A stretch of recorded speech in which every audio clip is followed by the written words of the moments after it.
ಯಾವ್ಯಾವುದು ಕೇಳಿಸ್ತಾ mic ಕೇಳಿಸ್ತೀಯ mic ಹಾಕೊಳ್ಳಿ.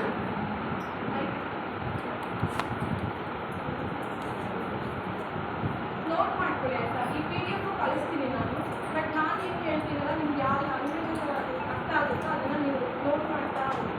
ಓಕೆ, ಒಂದ್ಸಲ ನಾನು ಇದನ್ನು ಕಳಿಸಿದಾಗ ನೀವು ಏನು ಮಾಡಬೇಕು, ಇದಕ್ಕೂ ಅದಕ್ಕೂ ಕಂಪೇರ್ ಮಾಡಿಕೊಂಡು ನೀವು ಯಾವ ಥರ ಅರ್ಥ ಮಾಡಬೇಕಾಗುತ್ತೆ.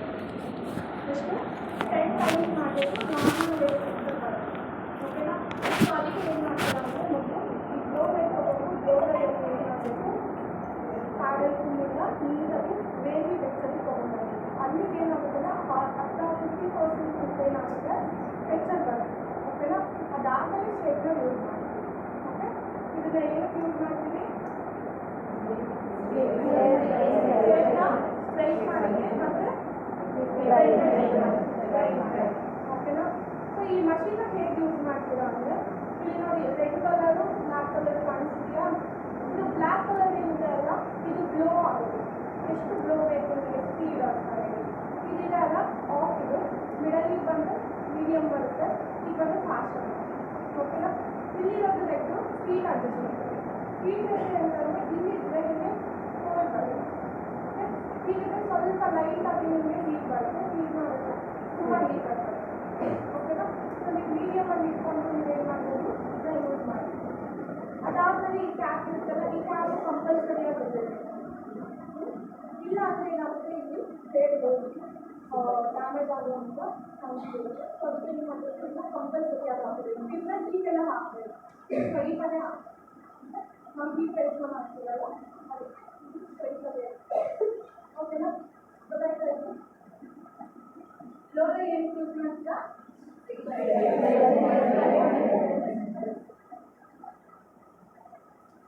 ಆಗಿದೆ. ಕರ್ಲಿಂಗ್ ಏನು ಮಾಡ್ತೀರಾ, 3 to 4 ಟೈಮ್ಸ್ ಮಾಡಿ.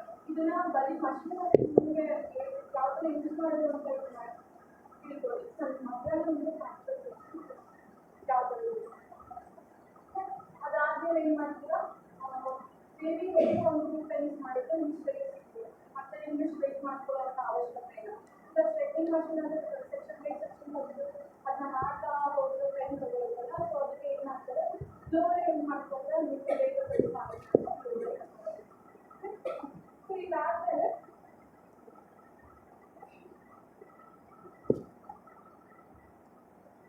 ಬರೋದು ಸ್ಟ್ರೈಟ್.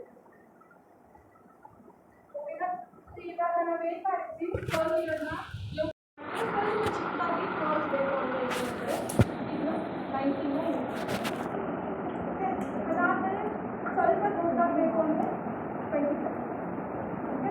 ಅದಾದಮೇಲೆ 22 ನಾರ್ಮಲ್ ಎಲ್ಲರಿಗೂ ಯೂಸ್ ಮಾಡಿ. ಇದಕ್ಕೆ ಅಂತಲ್ಲ, ಎಲ್ಲ ಥರದ್ದು ಕರ್ಲ್ಸ್ ಕೂಡ ನಾವು ಇದರಲ್ಲಿ ಮಾಡ್ಬೋದು. ಯಾವ ಥರ ಮಾಡೋದು ಅಂತ ಹೇಳ್ತೀನಿ. ಓಕೆ. ಸೊ ಅದಾದಮೇಲೆ ಮಾಡಿಕೊಳ್ಳಿ. ಇಷ್ಟು ನೀವು ತೊಗೋಬೇಕಾ ಅಂತಾಗ ಇಷ್ಟು ನೀವು ತೊಗೊಳ್ಳೋಂಥ ಅವಶ್ಯಕತೆ ಇಲ್ಲ. ತೊಗೊಳ್ಬೇಕಾದ್ರೂ ಯಾವುದು 22 ಅಷ್ಟೇ. ಈಗ ಇನ್ಸ್ಟಿಟ್ಯೂಟ್ ಆಗಿರೋದ್ರಿಂದ ನಾವೆಲ್ಲನೂ ಇರಬೇಕಾಗುತ್ತೆ. ಅದಕ್ಕೆ ಇಷ್ಟಿದೆ. ಬಟ್ ನಾನು ಇವಾಗ ತೊಗೊಂಡು 22 ಓಕೆನಾ.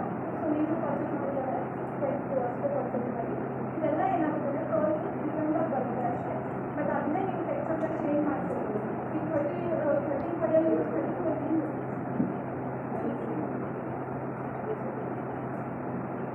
ಅಲ್ಲಿರುವಂಥದ್ದು ಏನಾಗುತ್ತೆ ಅಂದರೆ, ಆ ಕರ್ಲ್ ಕೂಡ ನೀವು 24 ಮಾಡ್ತೀವಿ. ಓಕೆನಾ. ಅದಕ್ಕೆ ಸ್ವಲ್ಪ ಮೆಥಡ್ಗಳು ಚೇಂಜ್ ಇದ್ದಾವೆ. ಅವನ್ನ ಮಾಡ್ತಾ ಹೋದರೆ ನಿಮ್ಗೆ ಏನಾಗುತ್ತೆ, ಸಿಗುತ್ತೆ. ಅದಕ್ಕೆ ಅಂತ ಇನ್ವೆಸ್ಟ್ ಮಾಡಿ ಮಷಿನ್ ತೊಗೊಳ್ಳೋಂಥ ಅವಶ್ಯಕತೆ ಇಲ್ಲ.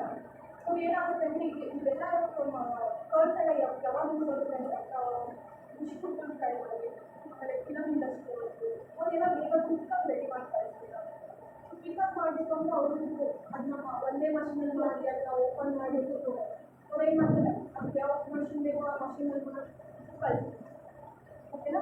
ಬಟ್ ನಮಗೆ ಇದು ಟೈಪ್ಸ್ ಇರುತ್ತೆ. ಈಗ ಏನು ಆ ಥರನೇ ಬೇಕು ಅಂತ ಯಾವ ಟೈಪ್ಸ್ ಬೇಕು ಅದನ್ನ ನೋಡ್ಕೊಂಡು ಏನು ಮಾಡಬೇಕು, ಸ್ವಲ್ಪ ಟೈಮ್ ಹಿಡಿಯುತ್ತೆ.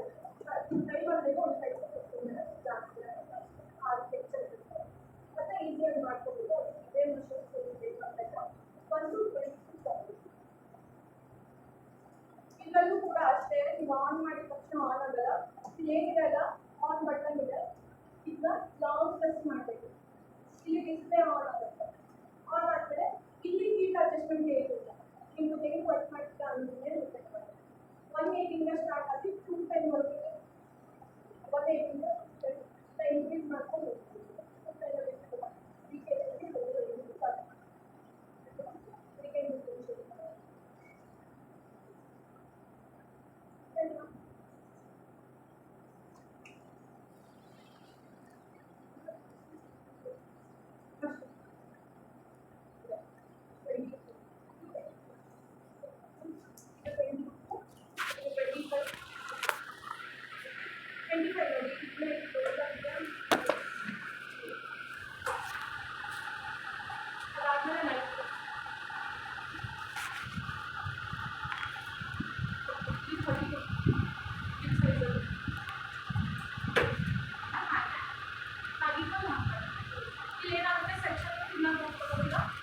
ಅದೇ ನೀವು ಚಿಕ್ಕದು ಈ ಥರ ದಪ್ಪವಾಗಿರೋಂಥ ಯೂನಿಟ್ ಹಾಕಿದ್ರೆ ಏನಾಗುತ್ತೆ ಬೇರೆ ಏನಾಗುತ್ತೆ ಅದು ವೇರಿಯೇಷನ್ ಫ್ಲಾಟ್ ಆಗುತ್ತೆ.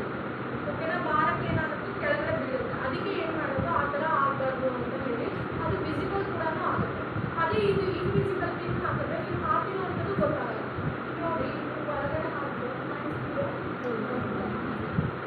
ಈ ಥರ ಏನಾಗುತ್ತೆ ಅಂದರೆ ನೀವು ಮಾಡಿರೋಂಥ ತಪ್ಪ ಇದು ಏನು ಮಾಡುತ್ತೆ ಹೈಡ್ ಮಾಡುತ್ತೆ. ಅದೇ ನೀವು ಇದನ್ನು ಹಾಕಿದ್ರೆ ಕಾಣಿಸ್ತೀರಾ ಸ್ವಲ್ಪ ಆದರೂ ಕಾಣಿಸುತ್ತೆ ಭಾರ ಆಗುತ್ತೆ. ಅದಕ್ಕೆ ಈ ಥರದ್ದೆಲ್ಲ ಏನು ಯೂಸ್ ಮಾಡ್ತೀರಾ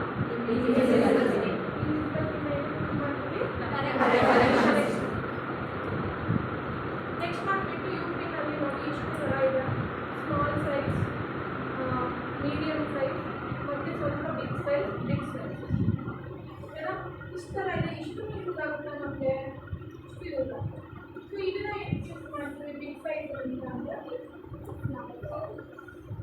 ಇದನ್ನು ಯೂಸ್ ಮಾಡೋದು ಇಂಟರ್ನ್ಯಾಷನಲ್ ಬೇಸ್. ಸೊ ಹೋಲಿಂಗ್ ಪರ್ಪಸ್ ಏನು ಮಾಡ್ತೀವಿ ಇದನ್ನು ಯೂಸ್ ಯಾವ ಫ್ಲವರ್ ಕೂಡ ನಿಂತಿರ್ತೀರಲ್ಲ ಫ್ಲವರ್ ಹಾಕಿದ್ರೆ ಇಲ್ಲಿ ಕೂಡ ಇಲ್ಲಿ ಕೆಳಗೆ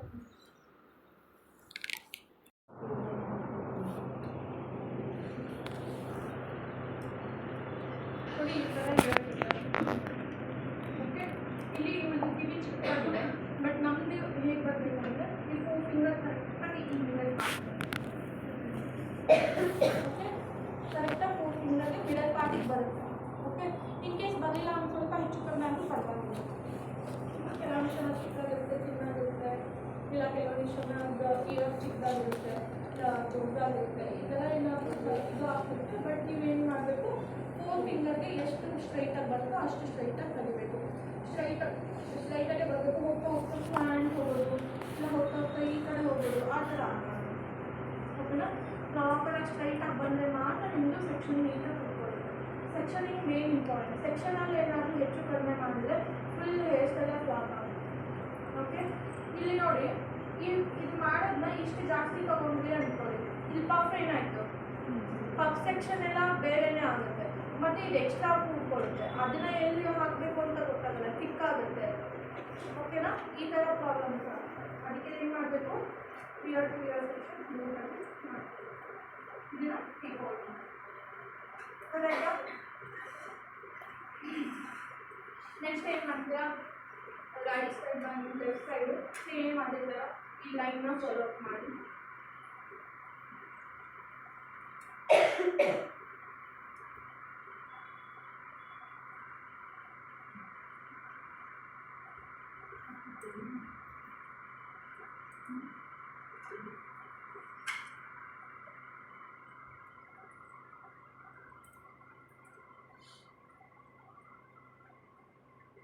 ಓಕೆ. ಈ 4 ಸೆಕ್ಷನ್ ಏನಂತ ಕರೆಯೋದು ಪ್ರೊಫೈಲ್. ಈ 4 ಸೆಕ್ಷನ್ಗೆ 1 2 3 4 ಈ 4 ಸೆಕ್ಷನ್ಗೂ ಈ ಕಂಪ್ಲೀಟ್ ಆಗೋಕ್ಕೆ ಪ್ರೊಫೈಲ್ ಸೆಕ್ಷನ್ ಅಂತ ಹೇಳ್ತೀವಿ. ಓಕೆ ಈ ಫ್ರಂಟ್ ಟು ಬ್ಯಾಕ್ ಸೆಕ್ಷನ್ ಅಂದ್ರೇನು ಫ್ರಂಟಿಂದ ಬ್ಯಾಕ್ವರ್ಗೂ ಹೋಗುವಂಥ ಸೆಕ್ಷನ್ಗೆ front to back section. Next ear to ear section ಇದರಿಂದ ಹೀಗೆ ಹೋಗೋಕ್ಕೆ ear to ear section. Profile section ಅಂತ ಅಂದ್ರೇನು ಕಂಪ್ಲೀಟ್ ಆಗಿ ಆಗಿರೋಕ್ಕೆ ಪ್ರೊಫೈಲ್ ಸೆಕ್ಷನ್ ಅಂತ ಹೇಳ್ತೀವಿ. ಕ್ಲಿಯರ್ ಆಯಿತು? ಈಗ ನಾಳೆ ಬಂದ ತಕ್ಷಣ ಕ್ಲಿಪ್ಪಿಂಗ್ ಸ್ಟಾರ್ಟ್ ಮಾಡಿದ್ರೆ ಹಿಂಗೆ ಮಾಡಬೇಕು. 4 ಕಡೆ ಹಾಕಬೇಕು. ಓಕೆನಾ? ಈಗ ಇಲ್ಲಿ 4 ಕಡೆ ಹಾಕೊಂಡ್ಮೇಲೆ ಈ ಹೇರ್ ಇದಕ್ಕೆ ಡಿಸ್ಟರ್ಬ್ ಆಗುತ್ತಾ, ಈ ಹೇರ್ ಇದಕ್ಕೆ ಡಿಸ್ಟರ್ಬ್ ಆಗುತ್ತಾ, ಎಲ್ಲೂ ಯಾವುದು ಡಿಸ್ಟರ್ಬ್ ಆಗುತ್ತೆ. ಈಗ ನಾನು ಇದಕ್ಕೆ ಸ್ಟ್ರೈಟಿಂಗ್ ಮಾಡಬೇಕು, ಲಿಂಪಿಂಗ್ ಮಾಡಬೇಕು, ಬೋಲ್ಡೈ ಮಾಡಿದ್ರೆ ಇದಷ್ಟೇ ಮಾಡ್ಕೊಬೇಕು. ಓಕೆ ಇದನ್ನ ಬಂದು ಸೆಕ್ಷನ್ ಬೈ ಸೆಕ್ಷನ್ ತೆಗೆದು ಮಾಡ್ತಾ ಹೋಗಿ ಇದನ್ನ ಇಲ್ಲಿ ಇದು ಮಾಡಿ ಹಾಕಿ ಮಾಡ್ತಾ ಹೋಗಿ ಯಾವುದು ಡಿಸ್ಟರ್ಬ್ ಆಗುತ್ತೆ. ನೀಟಾಗಿ ಪ್ರಾಪರಾಗಿ ಕೂತ್ಕೊಳ್ಳೋದು. ಓಕೆನಾ? ಸೊ ಬ್ರೈಡಿಂಗ್ ಕೂಡ ಹೀಗೆ ಮಾಡಬೇಕು. ಸುಮ್ಮನೆ ಈ ಮುಖದ ಮೇಲೆಲ್ಲ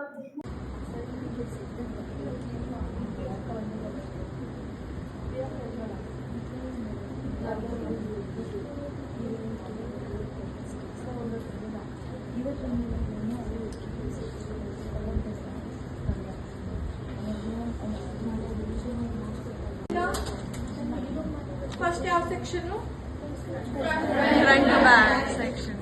ಫಸ್ಟ್ ಏನು ಮಾಡ್ತೀರಾ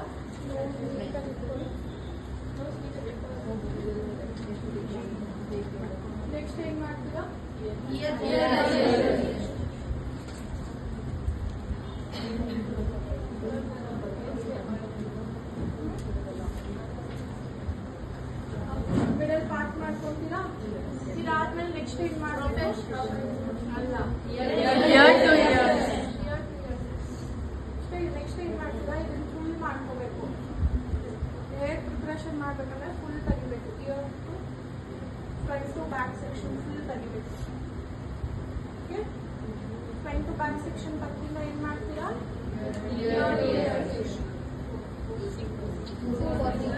ಓಕೆ 4 ಫಿಂಗರ್. ನೆಕ್ಸ್ಟ್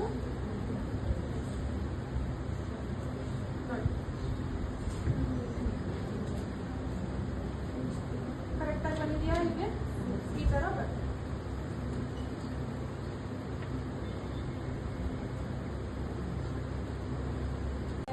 ಈ ಪಾರ್ಟ್.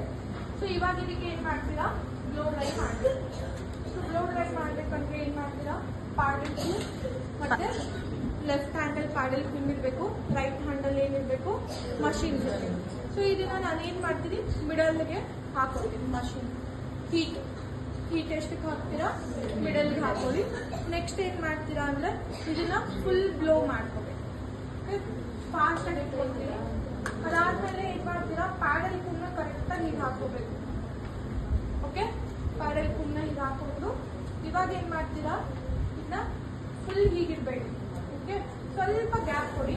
ಗ್ಯಾಪ್ ಕೊಟ್ಟು ಏನ್ ಮಾಡ್ಬೇಕು ಮಾಡ್ತಾ ಕೆಳಗೆ ಹೋಗ್ಬೇಕು.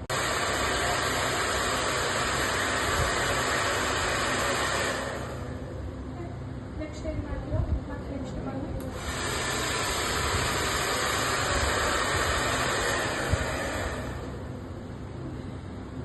ಒಂದೆರಡು ಸಲ ಹೀಗೆ ಮಾಡ್ಕೊಂಡು ಕೆಳಗೆ.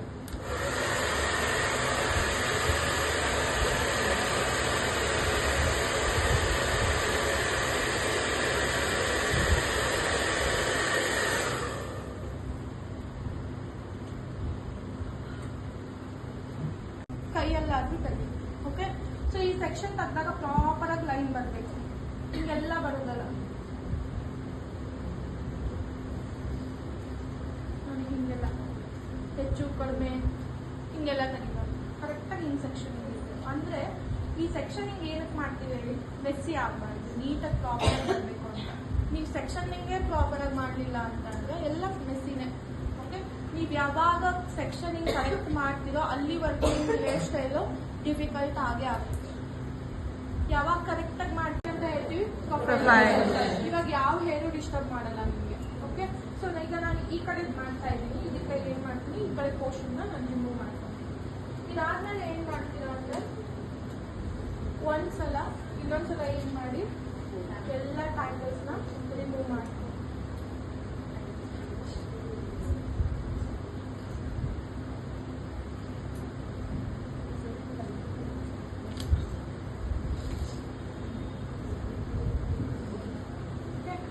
ಇವಾಗ ನಾವೇನ್ ಮಾಡ್ಬೇಕು ಬ್ಲೋ ಡ್ರೈ ಮಾಡ್ಬೇಕು. ಓಕೆ, ಸೊ ಬ್ಲೋ ಡ್ರೈ ಮಾಡ್ಬೇಕಂದ್ರೆ ಏನ್ ಮಾಡ್ತೀರಾ ಫಸ್ಟು ಈ ಪಾರ್ಟ್ ಅಲ್ಲಿ 2 ಈಕ್ವಲ್ ಪಾರ್ಟ್ ಮಾಡ್ಕೋಬೇಕು. ಓಕೆನಾ, ಈಗಿದೆಯಾ? ಈಗ ಏನ್ ಮಾಡ್ತೀರಾ ಈ ಸೆಕ್ಷನ್ ಅನ್ನ ಇಯರ್ ಸೆಕ್ಷನ್ಗೆ ಹಾಕಿ ಮಾಡ್ತೀವಿ.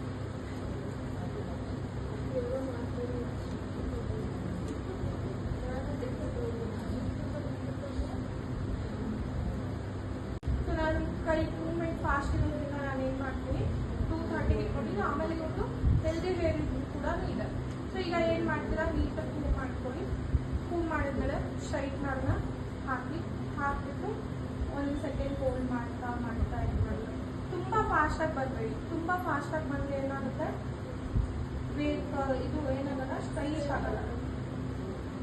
ಓಕೆ, ತುಂಬ ಸ್ಟ್ರೈಟ್ ಆಗಲ್ಲ. ಆಮೇಲೆ ಫಾಸ್ಟಾಗಿ ಬಂದು ಇದು ಕೆಳಗಡೆಯಿಂದ ಕೆಲಸ ಮಾಡ್ತಾ ಇರೋದು.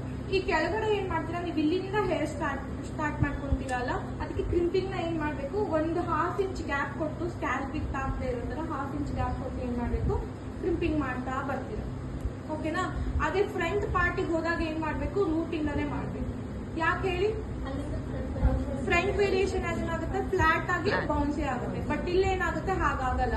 ಇದೇನಾಗುತ್ತೆ ಅಂದ್ರೆ ನಿಮ್ಗೆ ಕಾಣಿಸೋದಿಲ್ಲ, ಯೂಸು ಆಗಲ್ಲ ರೂಟಲ್ಲಿ ಮಾಡೋವಂಥದ್ದು. ಓಕೆನಾ, ತುಂಬಾ ರೂಟಿಗೆ ಹೋಗಿ ಮಾಡೋದ್ರಿಂದ ಅವ್ರಿಗೂ ಒಂದು ಸ್ವಲ್ಪ ಬಿಸಿ ಅವರಿಗೆ ತಾಗಲ್ಲ. ಅದು ಮಷೀನಿಗೆ ಏನಾಗುತ್ತೆ ಅಂದ್ರೆ ನೀವು ಅಲ್ಲಿ ಇಂಪ್ರೆಸ್ ಮಾಡ್ತೀರಲ್ಲ ಆ ಬಿಸಿ ಹೋಗುತ್ತೆ. ಆ ಬಿಸಿಗೆ ಅವ್ರಿಗೆ ಸುತ್ತಂಗೆ ಅನಿಸುತ್ತೆ. ಓಕೆನಾ, ಅದಕ್ಕೆ 1/2 ಇಂಚ್ ಗ್ಯಾಪ್ ಕೊಟ್ಟು ಏನು ಮಾಡ್ತೀರಾ ಮಾಡ್ಕೊಂಡು ಬರಬೇಕು.